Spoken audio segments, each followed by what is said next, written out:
आदित्यद्वादशनाम स्तोत्रम्। एकचक्रो रथो यस्य दिव्यः कनकभूषणः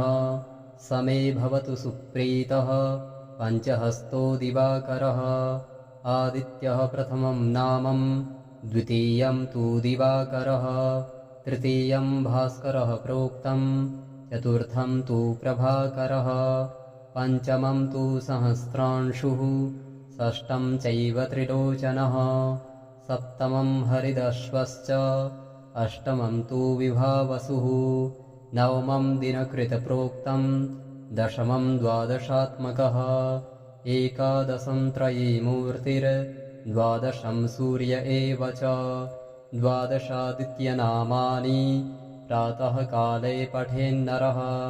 दुःखप्रणाशनं चैव सर्वदुःखं च नश्यति। एकचक्रो रथो यस्य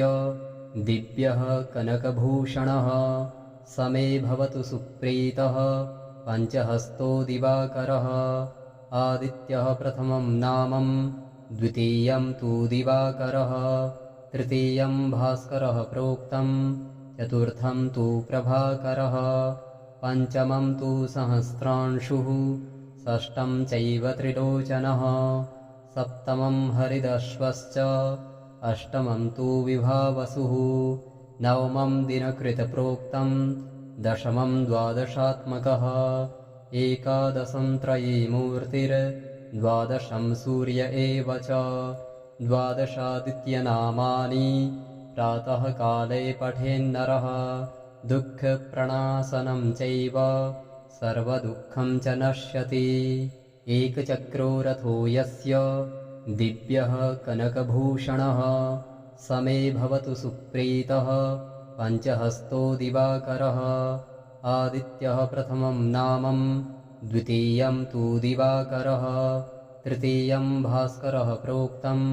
चतुर्थं तु प्रभाकरः पञ्चमं तु सहस्रांशुः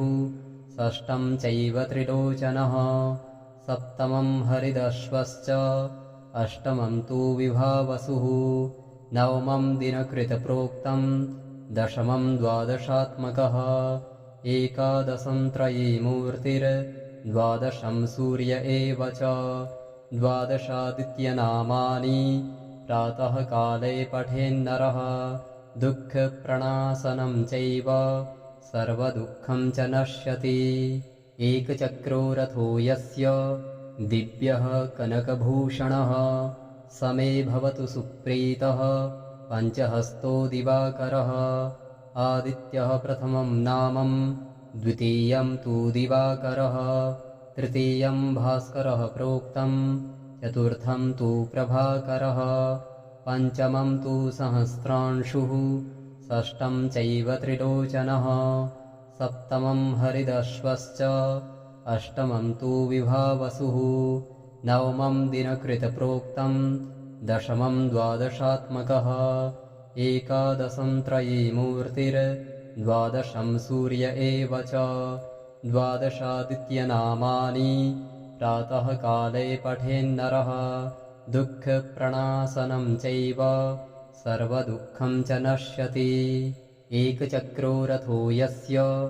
दिव्यः कनकभूषणः स मे भवतु सुप्रीतः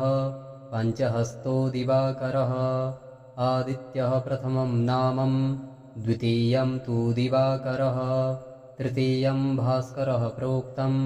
चतुर्थं तु प्रभाकरः पञ्चमं तु सहस्रांशुः षष्ठं चैव त्रिलोचनः सप्तमं हरिदश्वश्च अष्टमं तु विभावसुः नवमं दिनकृतप्रोक्तं दशमं द्वादशात्मकः एकादशं त्रयीमूर्तिर्द्वादशं सूर्य एव च द्वादशादित्यनामानि प्रातःकाले पठेन्नरः दुःखप्रणाशनं चैव सर्वदुःखं च नश्यति। एकचक्रो रथो यस्य दिव्यः कनकभूषणः स मे भवतु सुप्रीतः पञ्चहस्तो दिवाकरः। आदित्यः प्रथमं नामं द्वितीयं तु दिवाकरः तृतीयं भास्करः प्रोक्तं चतुर्थं तु प्रभाकरः पञ्चमं तु सहस्रांशुः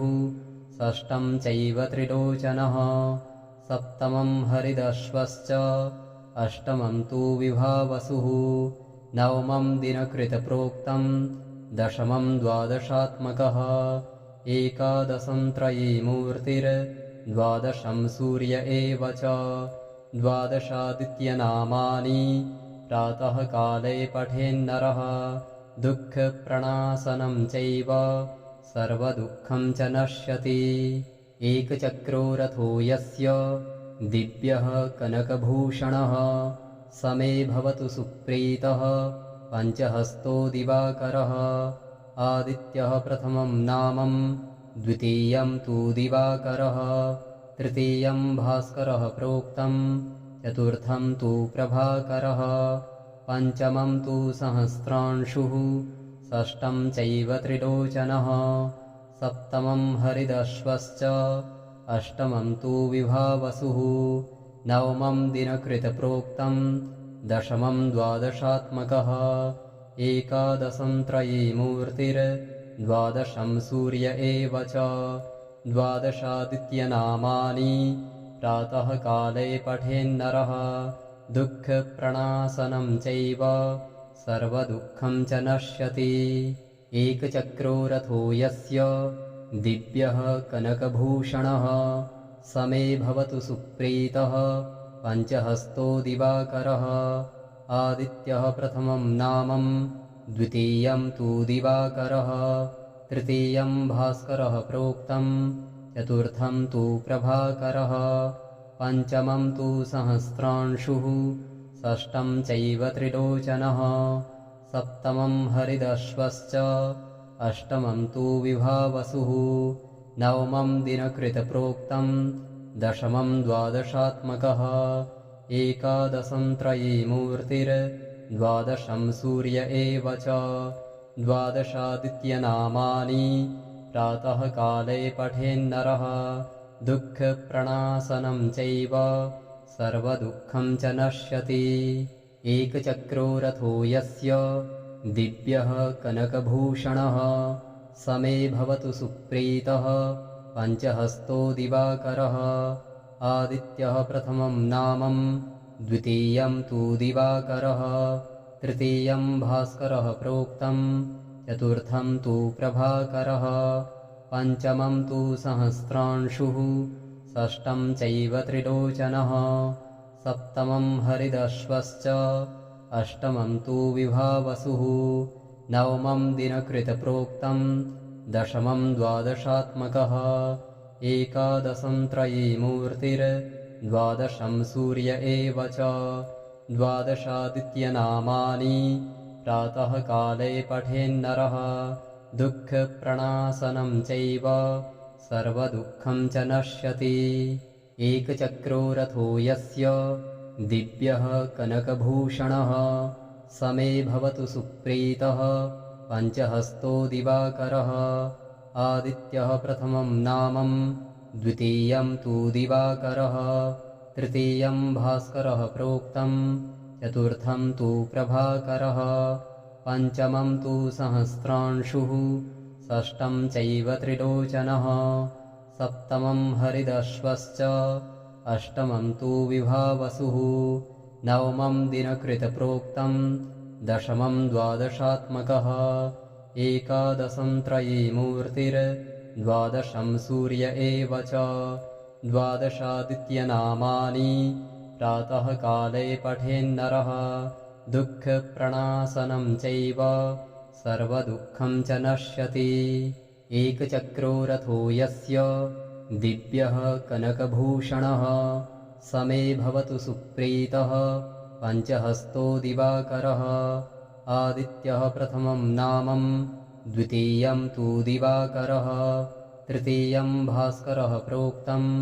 चतुर्थं तु प्रभाकरः पञ्चमं तु सहस्रांशुः षष्ठं चैव त्रिलोचनः सप्तमं हरिदश्वश्च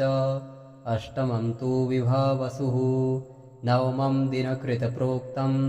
दशमं द्वादशात्मकः एकादशं त्रयीमूर्तिर्द्वादशं सूर्य एव च द्वादशादित्यनामानि प्रातःकाले पठेन्नरः दुःखप्रणाशनं चैव सर्वदुःखं च नश्यति। एकचक्रो रथो यस्य दिव्यः कनकभूषणः स मे भवतु सुप्रीतः पञ्चहस्तो दिवाकरः। आदित्यः प्रथमं नामं द्वितीयं तु दिवाकरः तृतीयं भास्करः प्रोक्तं चतुर्थं तु प्रभाकरः पञ्चमं तु सहस्रांशुः षष्ठं चैव त्रिलोचनः सप्तमं हरिदश्वश्च अष्टमं तु विभावसुः नवमं दिनकृतप्रोक्तं दशमं द्वादशात्मकः एकादशं त्रयीमूर्तिर्द्वादशं सूर्य एव च द्वादशादित्यनामानि प्रातःकाले पठेन्नरः दुःखप्रणाशनं चैव सर्वदुःखं च नश्यति। एकचक्रो रथो यस्य दिव्यः कनकभूषणः स मे भवतु सुप्रीतः पञ्चहस्तो दिवाकरः। आदित्यः प्रथमं नामं द्वितीयं तु दिवाकरः तृतीयं भास्करः प्रोक्तं चतुर्थं तु प्रभाकरः पञ्चमं तु सहस्रांशुः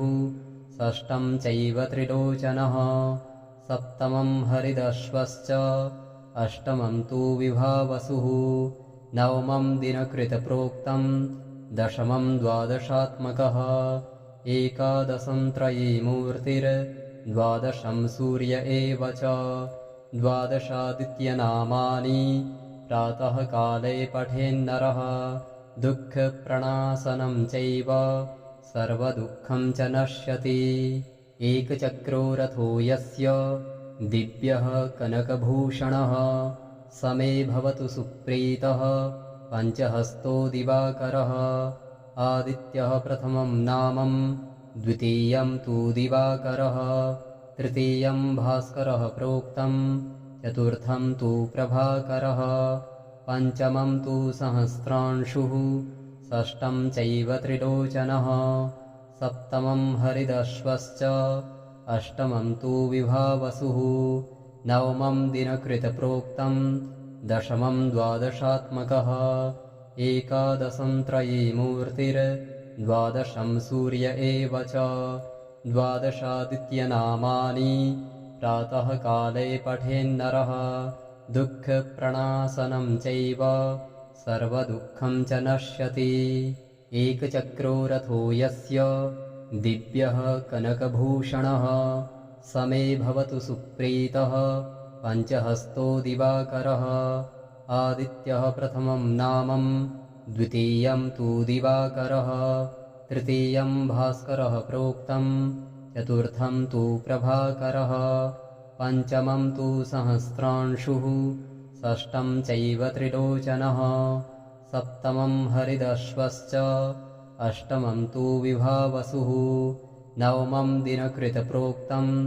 दशमं द्वादशात्मकः एकादशं त्रयीमूर्तिर्द्वादशं सूर्य एव च द्वादशादित्यनामानि प्रातःकाले पठेन्नरः दुःखप्रणाशनं चैव सर्वदुःखं च नश्यति। एकचक्रो रथो यस्य दिव्यः कनकभूषणः स मे भवतु सुप्रीतः पञ्चहस्तो दिवाकरः। आदित्यः प्रथमं नामं द्वितीयं तु दिवाकरः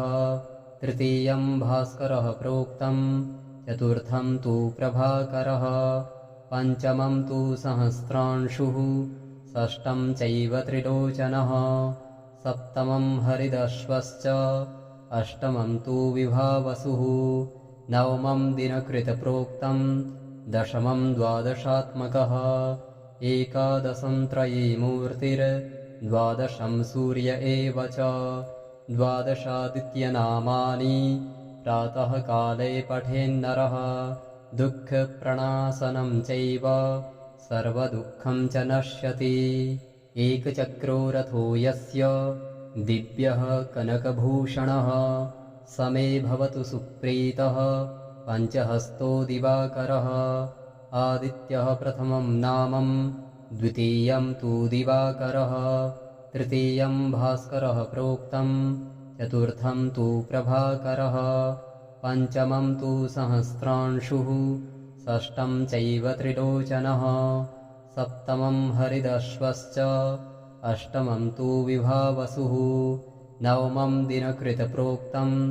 दशमं द्वादशात्मकः एकादशं त्रयीमूर्तिर्द्वादशं सूर्य एव च द्वादशादित्यनामानि प्रातःकाले पठेन्नरः दुःखप्रणाशनं चैव सर्वदुःखं च नश्यति एकचक्रो रथो यस्य दिव्यः कनकभूषणः स मे भवतु सुप्रीतः पञ्चहस्तो दिवाकरः आदित्यः प्रथमं नामं द्वितीयं तु दिवाकरः तृतीयं भास्करः प्रोक्तं चतुर्थं तु प्रभाकरः पञ्चमं तु सहस्रांशुः षष्ठं चैव त्रिलोचनः सप्तमं हरिदश्वश्च अष्टमं तु विभावसुः नवमं दिनकृतप्रोक्तं दशमं द्वादशात्मकः एकादशं त्रयीमूर्तिर्द्वादशं सूर्य एव च द्वादशादित्यनामानि प्रातःकाले पठेन्नरः दुःखप्रणाशनं चैव सर्वदुःखं च नश्यति।